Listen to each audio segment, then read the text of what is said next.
नमस्कार।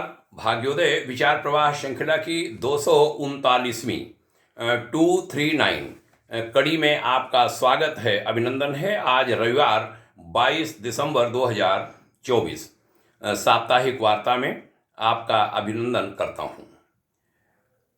बंधुओं, शासन सत्ता के संचालन के लिए तैयार किए जाने वाले राजनीतिक कार्यकर्ता हों या प्रशासन के संचालन के लिए कुशल प्रशासक और अफसर, आध्यात्मिक संगठनों के सौम्य और कुशल, यूं कहूं कौशल्य से भरे संचालन के लिए समर्थ कार्यकर्ता हों या सामाजिक संस्थाओं की योजनाओं के क्रियान्वयन यानी इम्प्लीमेंटेशन के लिए अनुभवी स्वयंसेवक, इन सबको तैयार करने में संगठन के मुखिया को बड़ा लंबा संघर्ष करना पड़ता है। उनका शारीरिक, मानसिक, यूं कहूं आत्मिक और साइट पर काम करने वाला स्थलीय प्रशिक्षण, यह सब उन्हें करना पड़ता है। दशकों लग जाते हैं। दशक माने 10 वर्ष का एक दशक होता है। दशकों लग जाते हैं, कई दशक लग जाते हैं, 2 3 दशक लग जाते हैं समर्थ, कर्मठ, अनुशासित, जिम्मेदार, ईमानदार, बहादुर कार्यकर्ता तैयार करने में, उनके निर्माण में। किसी भी संस्था की पहचान ऐसे सामर्थ्यवान कार्यकर्ताओं से होती है, रजिस्टर्ड फॉर्म भर चुके पदाधिकारियों से नहीं। और उनकी संख्या करोड़ों, लाखों और हजारों में नहीं, एक छोटी सी गिनती में होती है। वे जहां होते हैं, पीछे अनुयायियों और उनका अनुकरण करने वालों की कतार चल पड़ती है। अनेक बार देखा गया है कि ऐसे संगठनों के प्रमुख माने मुखिया नैष्ठिक और समर्थ कार्यकर्ताओं की कद्र नहीं कर पाते, उन्हें यथोचित स्नेह सम्मान नहीं दे पाते, उनकी सामर्थ्य का उचित कार्यों में सदुपयोग नहीं कर पाते। कई बार तो उनके स्वाभिमान की सुरक्षा तक वह नहीं कर पाते। फलतः बड़े ही अनुशासित, आज्ञाकारी और निष्ठावान कार्यकर्ता ऐसे नेतृत्व से, उन संगठनों से विलग हो जाते हैं, अलग हो जाते हैं। ऐसे कार्यकर्ताओं को खोना उन व्यक्तियों और संस्थाओं का बहुत भारी लॉस होता है, जिसकी भरपाई लाखों करोड़ों रुपयों अथवा हजारों हजार कार्यकर्ताओं की भीड़ से नहीं हो सकती।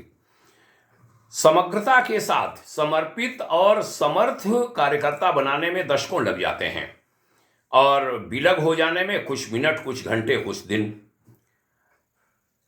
बड़ा दुखद स्थिति क्या होती है, उस विलग होने में, अलग होते समय प्रमुख और मुखिया को छोड़ दें, उनके आसपास जो सीनियर्स होते हैं वह भी टुकुर टुकुर देखते भर रह जाते हैं, कुछ बोलते नहीं।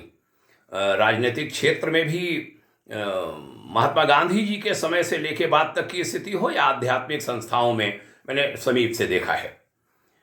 और ऐसे में फिर अंत में गांधी जैसे महात्मा, एक बहुत बड़े महापुरुष थे वह, और उनको अपयश का सामना करना पड़ता है ऐसी स्थितियों में, इस शरीर के चले जाने के बाद भी।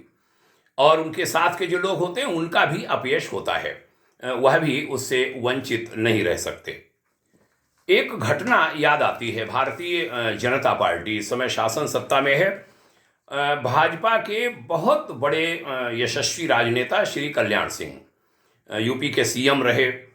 वह जब मातृ संस्था से अलग हुए तब मध्य प्रदेश के मुख्यमंत्री श्री सुंदर सिंह भंडारी ने कहा था कि एक कल्याण सिंह बनाने में 35 वर्ष लग गए और कुछ लोगों के अड़ियल स्वभाव और अदूरदर्शिता के कारण अलग होने में केवल 2 मिनट, माने 35 मिनट भी नहीं लगे। परिणाम यह हुआ कि सैकड़ों सीटें लाने वाली भाजपा 8-10 सीटों तक सिमट गई। यह सीएम एमपी ने कहा था। अंततः बाबू कल्याण सिंह जी को पार्टी में पुनः सम्मान सहित वापस लिया गया था।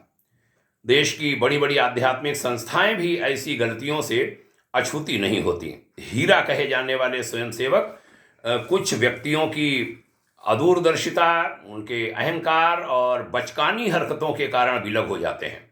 फलतः संस्थाओं की साख गिर जाती है जो फिर उठाए नहीं उठती। कुछ तो ऐसे व्यक्ति भी होते हैं जो अध्यात्म के उच्चादर्शों और दिव्य जीवन सूत्रों को ताक पर रखकर उन कार्यकर्ताओं जो उनसे अलग होते हैं उनको विविध प्रकार की हानि तक पहुंचाने की गलतियां कर डालते हैं और अपना आध्यात्मिक यश खो बैठते हैं। देखा गया है कि शीर्ष न्यायालयों तक को न्यायालयों क्या, शीर्ष न्यायालय तो एक ही होता है, सुपर शीर्ष तक को दखल देकर ऐसे कार्यकर्ताओं का मान बचाना पड़ा, उनका संरक्षण करना पड़ा, उन्हें संरक्षण देना पड़ा। ये किसी भी राष्ट्र की सर्वोच्च हानि है, भारी नुकसान है। ऐसी स्थितियों की पुनरावृत्ति राजनीतिक क्षेत्र, सामाजिक क्षेत्र, आध्यात्मिक क्षेत्र कहीं भी होने नहीं दी जानी चाहिए। राजनीतिक क्षेत्र में देखें तो पाया जाएगा कि जिन दलों के पास उच्च सोच और सामर्थ्य वाले नेताओं का भंडारागार था वे रीते होते चले गए। देश की पुरानी पार्टियों के संचालन का दारोमदार एक परिवार तक ही फिर सीमित रह गया और उनका मखौल हर क्षेत्र में प्रायः उड़ता देखा जाता है। जिन दलों ने इसका ध्यान रखा और गलती करने से बचे उनके पास केंद्र से लेकर राज्यों तक और प्रांतों से लेकर जनपदों तक समर्थ नेताओं का बाहुल्य होता है। आज जनता भी उनका सम्मान करती है और उन्हें सहयोग भी देती है। भाग्योदय फाउंडेशन परिवार का आह्वान है कि भारत के राजनीतिक दल, आर्थिक क्षेत्र को संभालने वाले घराने, राष्ट्र के प्रमुख आध्यात्मिक संगठन, प्रमुख सेवा संगठन, यह सभी ऐसी गलतियों से बचें।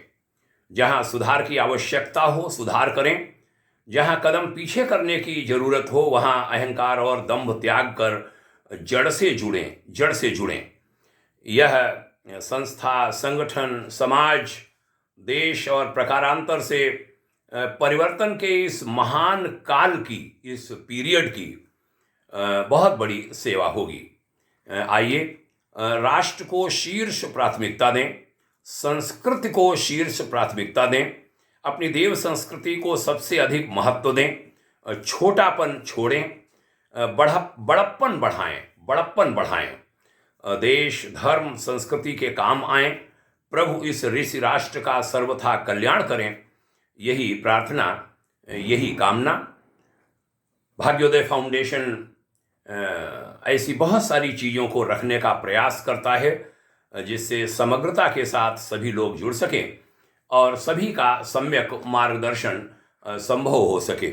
इस पूरी चर्चा को आपने सुना, इसके लिए हमारा साधुवाद, हमारा सादर अभिवादन भी, यह निवेदन भी कि ये वार्ताएं अन्य लोगों में पहुँचें, पात्र व्यक्तियों में पहुँचें। अच्छा लगेगा, आपके भी उसमें हाथ लगें। बहुत बहुत शुभकामना आपके उज्जवल भविष्य के लिए, आपके परिवार के लिए। राष्ट्र देव को नमन, हिमालय की ऋषि सत्ता को नमन, आपको हमारे हार्दिक प्रणाम। जय हिंद, शुभकामना, ओम शांति, पुनः प्रणाम।